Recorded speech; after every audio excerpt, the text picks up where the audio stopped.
E hoje eu vou fazer a propaganda de um equipamento essencial na vida de todos nós. Vocês vão, ó, é propaganda mesmo, marketing. Então, eu estou fazendo merchandising, que é o pecadômetro. O que é um pecadômetro? O pecadômetro, ele serve para medir o tamanho e a quantidade dos pecados dos outros. O primeiro acessório que você tem que comprar assim que você resolve virar santo. Como uma pessoa que é santa quer virar santo, não tem um pecadômetro. Ele é colocado comumente na porta das igrejas, mas geralmente tem dentro do nosso bolso também. Todos nós tem modelo pequeno, tem grande para as igrejas, tem pequeno para o seu bolso, para você usar em qualquer emergência. Quando você conhecer alguém e precisar medir o tamanho do pecado dele, você tem tamanho de bolso também? Ele geralmente você usa para os outros. Normalmente, 90% das vezes, você usa o pecadômetro para medir os outros. Porém, em alguns casos muito raros, você pode usar para si mesmo. Tá? Você pode pegar emprestado também. Ah, mas eu não tenho um pecadômetro, mas eu pego emprestado, porque ele pode, de fácil acesso, em qualquer lugar você tem um pecadômetro. E ele funciona também sem bateria, ele não funciona pilha, ele funciona somente com o seu respirar. Você respirando e o pecadômetro funciona. A durabilidade dele é limitada. Esse é o problema, ele não tem vida longa. A durabilidade do pecadômetro vai até você ter o seu verdadeiro encontro com Cristo. Aí você decide em que época será a validade dele, porque você que tem o controle, tá? Então, muita gente tem um pecadômetro. E não vamos ser hipócritas, nós temos o nosso pecadômetro. Então, nosso pecadômetro, ele é mais ou menos assim, tá? Aqui a zoninha verde está tudo bem. Aqui embaixo eu vou colocar os meus pecados. Tá? Os meus pecados, eu consigo administrar eles, eles vêm aqui na linha de baixo. Mas aí o pecado dos outros vai subindo e vai indo para a linha vermelha, porque é o pecado do outro. Ele vai indo para a linha vermelha. Então, é muito fácil você dizer assim, aqui embaixo vai o quê? Mentira, né? Vamos falar os pecadinhos, né? Pecado branco, gente, vocês já ouviram falar nisso, né? Pecado branco, vai ver. Mentira, encher a cara de vez em quando, fumar uma maconha de vez em quando, sei lá, né? Quer ver uma coisa? Pensamentos não muito ortodoxos, né? Libidinosos com pessoas alheias ao seu casamento também, mas tá lá dentro da sua cabeça, ninguém sabe. Desejo de destruir o outro, mas eu não estou fazendo nada, mas eu estou desejando lá dentro, está tudo aqui embaixo, é tudo os pecadinhos light, tá? Não, mas eu estou no caminho de ser santo, então eu tenho meu pecadômetro aqui, então os meus estão aqui. Outra coisa, o pecado das pessoas que moram na minha casa, eu amo tanto, mas eu não tenho coragem de ensinar o certo. Deixa aqui, quando ele for grande, ele resolve, né? Deixa aqui. Então, até onde nós vamos encher aqui do nosso pecadômetro, né? Então, os pecados light estão aqui na zona verde. E aí depois vai piorando, vai ficando, vai esquentando para os pecados dos outros. Então, aí o que vem aqui? Eu posso roubar no peso, né? Fazer uma gambiarra no peso de uma batata, por exemplo. Aí vai aqui. Mas se a minha secretária, minha empregada, ela rouba uma lata de leite condensado, ela vai para cá. Por quê? Porque ela cometeu o pecado que me ofendeu. A outra que falou mal de mim vai para cá também, porque eu que fui a prejudicada. Então, vai subindo o pecado no pecadômetro. E aqui já são aqueles pecados que são os pecados hediondos, né? Que aí é o que todo mundo conhece, né? Que é o quê? Sequestro, assassinato, pedofilia, prostituição, uso e tráfico de drogas, entorpecente, tudo isso é pecadão, né? Pecadão, tá aqui. Mas aqui tá aqui o meu, mas o meu tá aqui embaixo, tá na zona de conforto. O pecado do outro tá aqui. Por quê? Porque o do outro é pior que o meu. Então, eu quero fazer uma pergunta para vocês. Nós vemos o nosso pecadômetro assim. E como que é que Deus vê o pecadômetro? Ele vê assim. Por quê? Para Deus é tudo igual. Pecado é só aquilo que você errou o alvo. Então, eu te digo, como Deus está vendo, eu que desejei o lugar da Sayonara, tá? E fiz tudo para destruir ela. Estou aqui na mesma linha do cara que assaltou um banco. Para Deus, aos olhos de Deus, e ainda vou mais longe, o meu peso ainda é maior porque eu conheço a palavra. Então, Deus vê o pecadômetro assim. Só nós, os hipócritas, usamos o pecadômetro assim. Nós vemos nas igrejas, muito comum nas igrejas, mas tem nas empresas também, tem um casal muito legal que a gente encontra na qualquer ramo da sociedade, né? E quando eu falo igreja, estou falando de instituição, não estou falando de povo. Que é o grande servo que é casado com a super crente. Nossa, cada um tem um pecadômetro em casa, ainda tem os modelos de bolso. E ainda tem um que você liga no carro. Você põe dentro do carro, serve como acessório. Tem uns que você põe no computador. Isso é a super santa, a super santa com o grande servo, que é aquele casalzinho de hipócritas que andam, acho que foram eles que idealizaram o pecadômetro e saem usando por aí para medir o pecado dos outros. Então, eu vou falar uma coisa para vocês: não existe pecadinho e pecadão. O que existe é as pessoas que estão em níveis diferentes. Em níveis diferentes. Então, eu digo para vocês uma coisa: suponhamos que eu tinha um vício que sei lá, eu usava droga, tá? Eu uso droga e para mim isso é um pecado, porque tudo aqui é uma dependência. A Bíblia foi bem clara sobre você ser dependente de algumas coisas. Nós sabemos que a droga, além de danificar o seu cérebro, danificar o seu corpo, que é templo do Espírito Santo, é uma adição, tá? Então, eu uso droga e o outro fuma. Tá? Aí o que fuma acha que não, que o que ele fuma ele pode fumar, mas ele não perdoa o outro que usa droga. Aí vai todo mundo para a igreja e chega lá, o que acontece? Eu fico acusando o outro que fuma e ele fica me acusando, você não percebe que Deus está tirando de cada um uma coisa, e no devido momento. Eu conheci uma menina, eu já conversei com vocês, que eu conheci uma menina que ela ia fazer maquiagem definitiva no meu salão. E ela disse que na igreja dela tinha uma mulher que a primeira coisa que Deus tirou dela foi a joia. Ela entendeu que para ela usar joia era pecado. Por quê? Usar joia é pecado? Não. Parênteses. Quando Salomão construiu um templo para Deus, era todo coberto de ouro e pedras preciosas, tá? Meu corpo é templo do Espírito Santo, então eu posso usar ouro e pedras preciosas, tá? Vamos fazer uma doutrina disso agora, montar uma igreja com uma filosofia dessa, né? Mas essa moça, o que acontece? Ela parou de usar joias, porque ela diz que Deus tirou a joia dela. Por quê? Ela fazia empréstimo para comprar joia, ela deixava de comprar coisas essenciais para a casa dela, para comprar joia. A joia era um peso na vida dela, era uma coisa que atrapalhava. Vamos dizer que era um Deus na vida dela, e Deus tirou a joia dela. Então, para ela, era pecado a joia. Para mim, não, porque eu até uso aqui, ó, gente, eu vou falar para vocês, eu tenho alergia à bijuteria. Se eu botar uma bijuteria aqui agora, à noite minha orelha tá desse tamanho, tô pior que um dumbo. Então, eu tenho que usar de ouro, porque senão inflama minha orelha. Então, para mim, tanto faz. Agora, se aquilo vira um Deus na sua vida, virou pecado. Porque pecado é tudo aquilo que te separa de Deus. Então, cada um está sendo tratado no nível. Então, eu te digo, qual é o nosso comportamento em relação aos outros? Você tem um pecadômetro para medir o pecado dos outros? Ou você se iguala com ele? Ou você se mistura com ele? Ou você quer transformar a vida dele? Ou você vai orar por ele? Qual é a nossa posição em relação aos outros, né? Então, Paulo fala lá na carta aos Romanos, no Romanos 5:20, ele diz o seguinte: sobreveio a lei para que avultasse a ofensa. Tá? Então, tem a lei, porque é pela lei que a gente é o parâmetro de descobrir quais são as ofensas, certo? Porque tem a lei, tudo que vai contra a lei é uma contravenção, ok? Então, veio a lei para que se avultasse a ofensa. Mas onde abundou o pecado, superabundou a graça.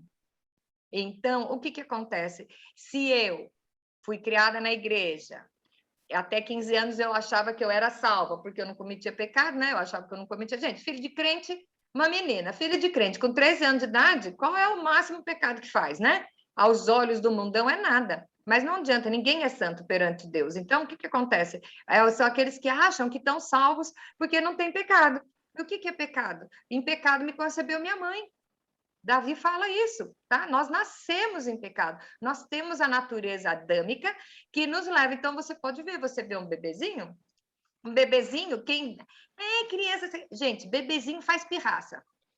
Quem cuida de bebê sabe que criança você tem que dar uma dura porque ele faz pirraça no nível dele, é a intenção da vida, do coração dele. Então, aonde abundou o pecado, superabundou a graça. Então, é muito mais fácil você achar que o drogado, que ele tem um encontro com Cristo e a vida dele é toda transformada, é muito mais fácil ele aceitar essa diferença, ela entender, do que aquele que é o semi-santo, que ele tem uma vida mais ou menos, mas eu dou cesta básica para pobre, mas eu sou bom, eu não mato, não roubo, não, né? Mas, de repente, você esquece dos outros pecados. A Bíblia fala que todos pecaram e estão destituídos da graça de Deus. Mas todos pecaram. Eu não sou pedófilo, eu só conto uma mentira. De vez em quando, gente, o pecadômetro é deitado, é horizontal. É horizontal. Então, você tem que se identificar com o pecador, sabendo que você é merecedor da mesma culpa que ele.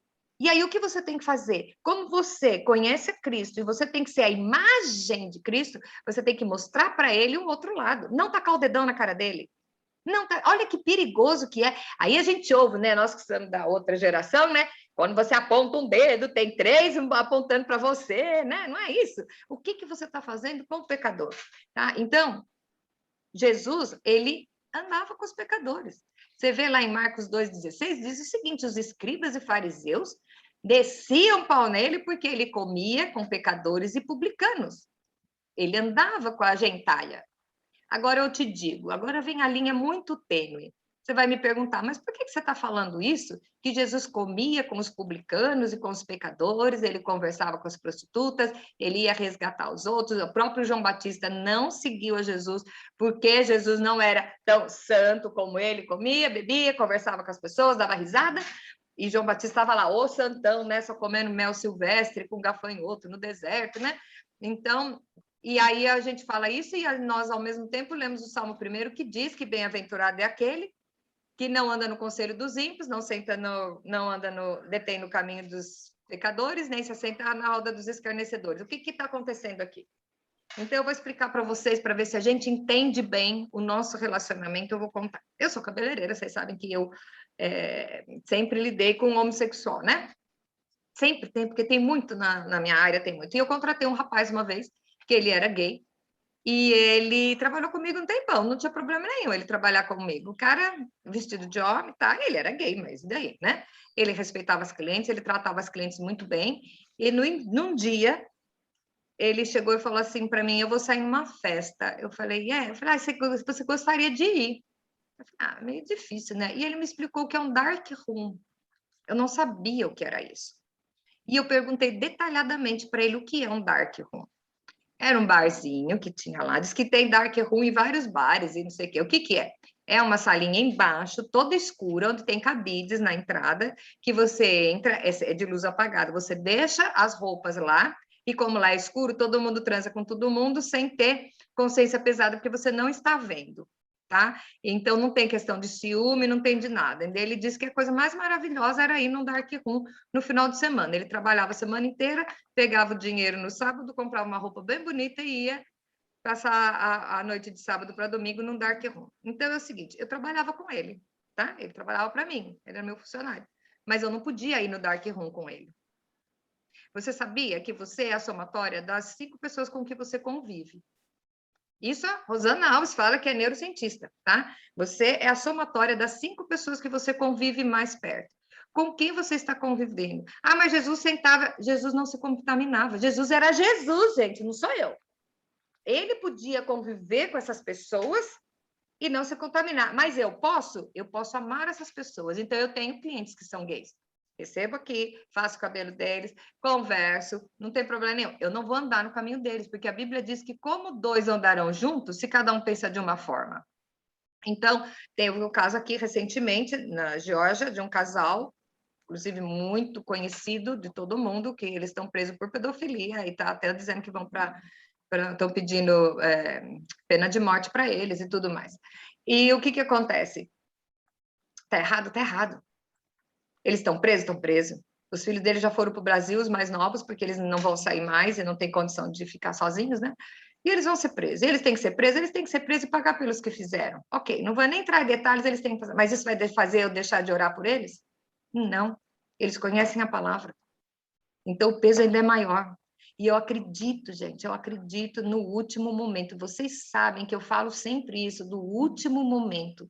Então, qual é a minha influência na vida de um pecador? Qual é a minha influência? Eu vou para uma rodinha, numa festinha, onde sei que vai estar todo mundo se drogando, o que eu vou fazer lá? Não vá em algum lugar onde o Espírito Santo não pode ir com você.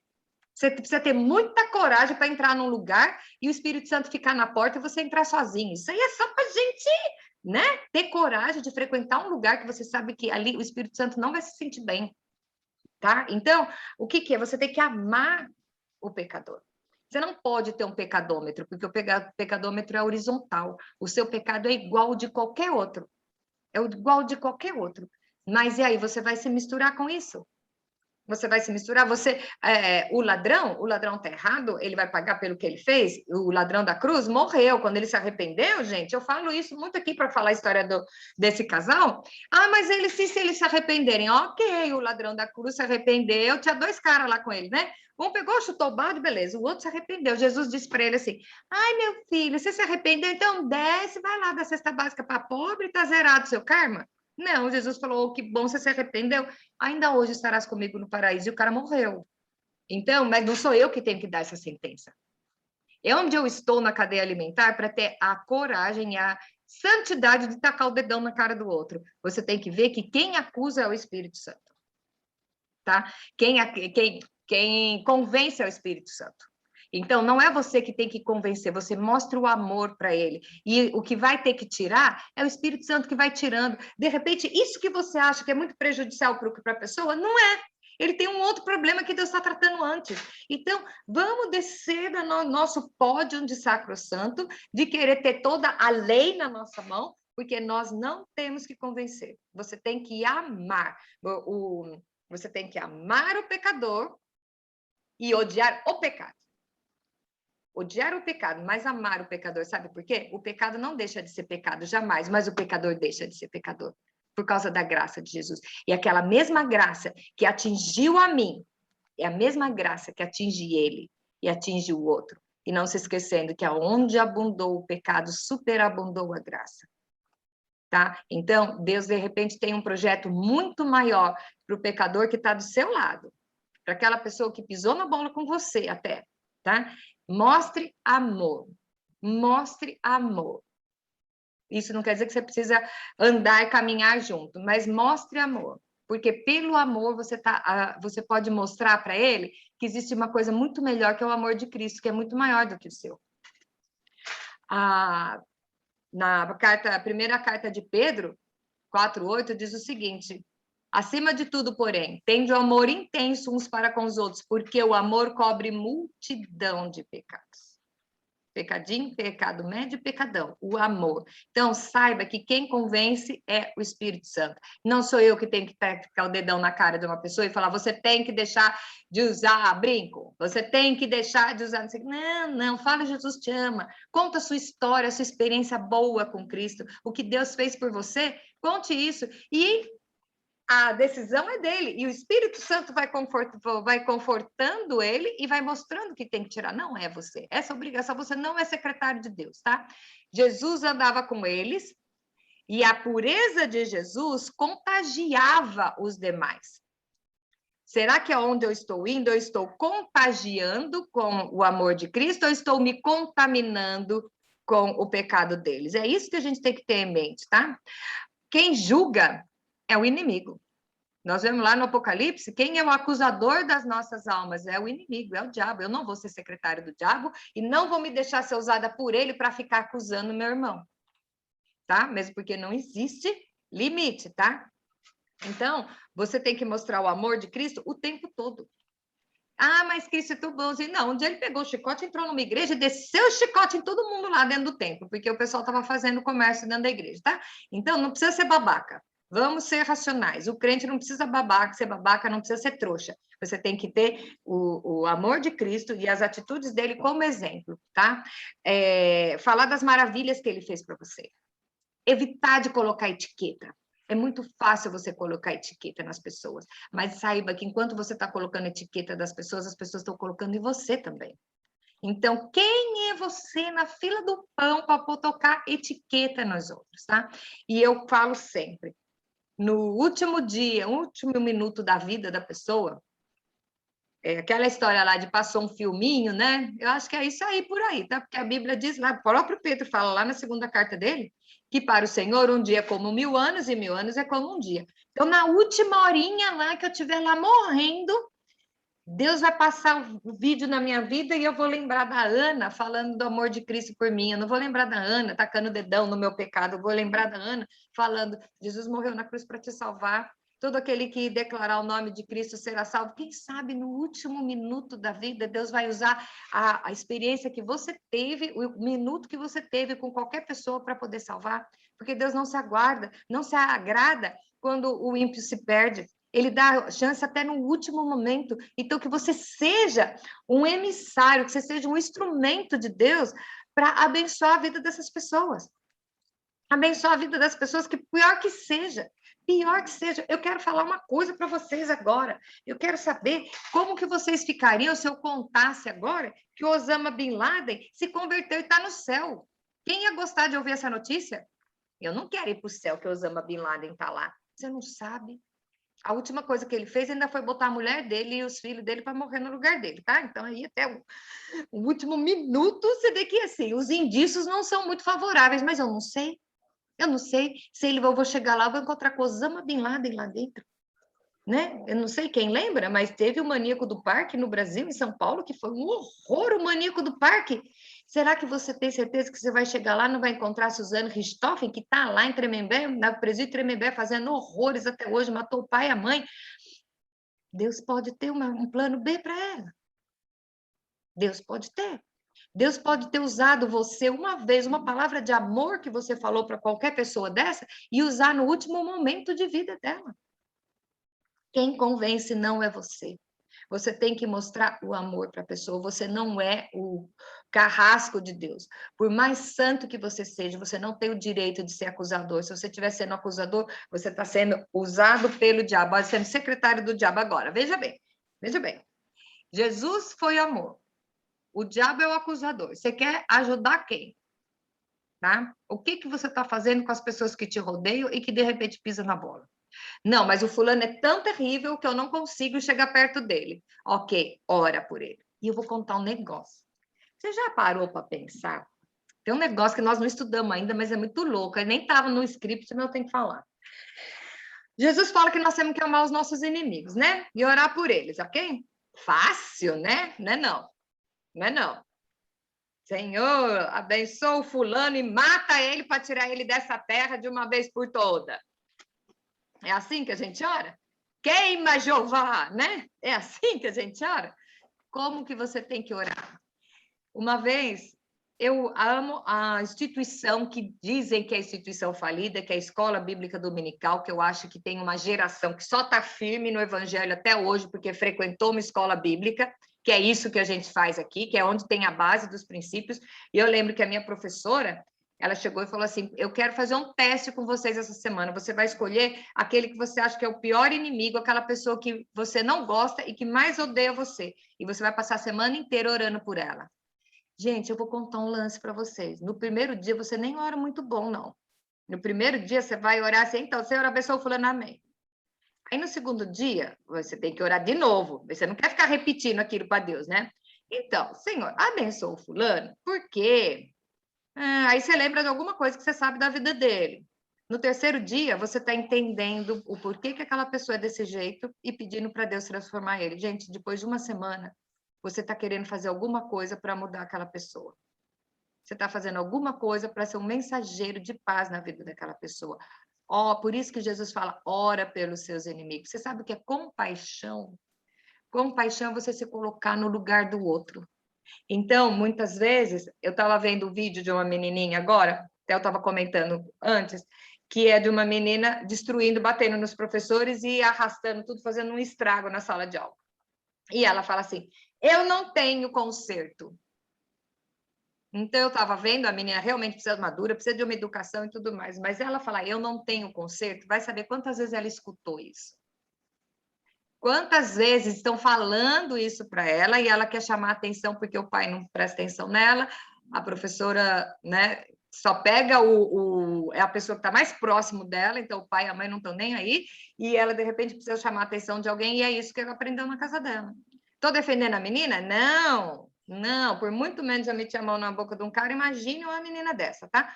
Mas compaixão é você se colocar no lugar do outro, não é aceitar, é começar a orar. Se você não tem capacidade de ajudar o outro no pecado dele, na fraqueza dele, começa a orar. Você não sabe o poder que tem o seu joelho, você não sabe o poder que tem a sua oração.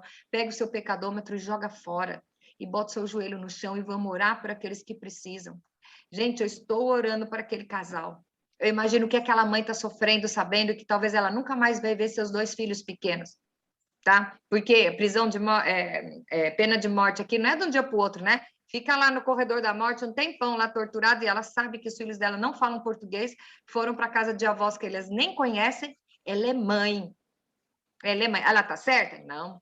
Mas ela tá sofrendo já. Não tem que sofrer as coisas que eu ainda vou falar. Ela já tá pagando lá. As coisas que ela fez, o papo dela não é comigo, é com Deus.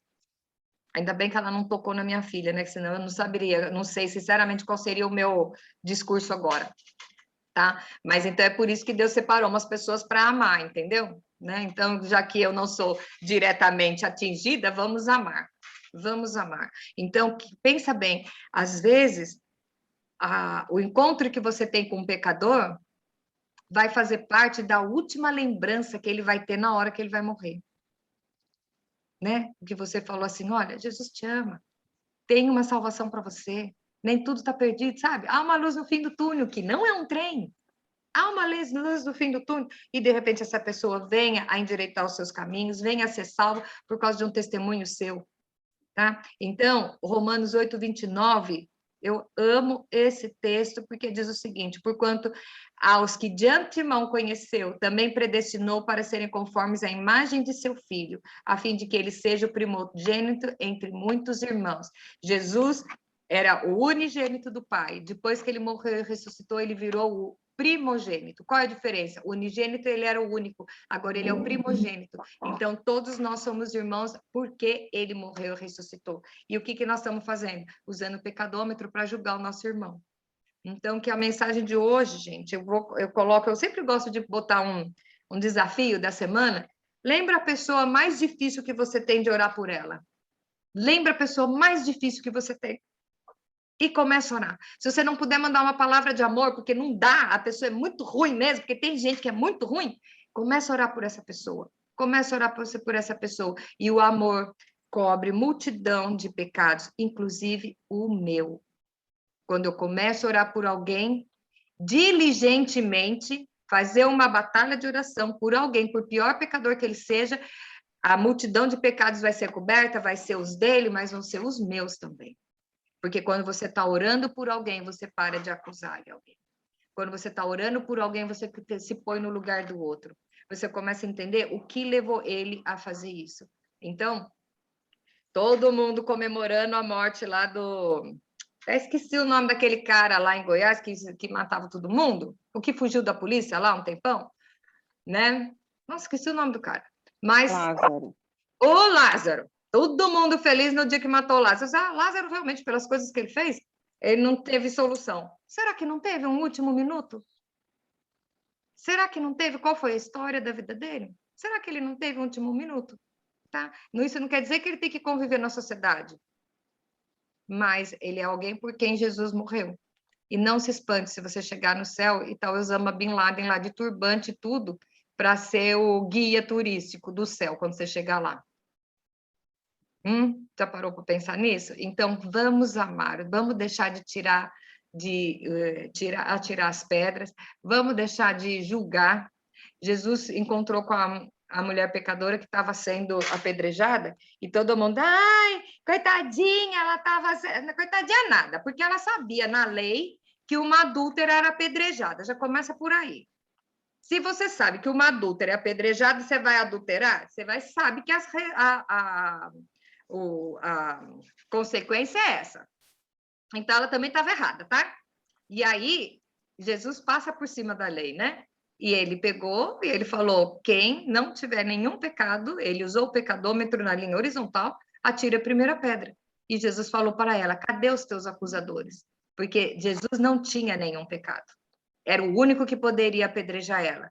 E ele não apedrejou, ele amou. Quanto mais a gente, tá? Então, vamos deixar de lado esse julgamento, vamos deixar o título de super santa de fora, vamos jogar o nosso pecadômetro fora, vamos parar de ser secretário do diabo e vamos amar, vamos ser emissários de Cristo, porque Deus nos salvou, nos resgatou, não só para que nós fôssemos morar no céu, senão a gente já morria e puf, subiu. Não, se nós estamos aqui é para fazer a diferença e instaurar o reino de Deus aqui na terra.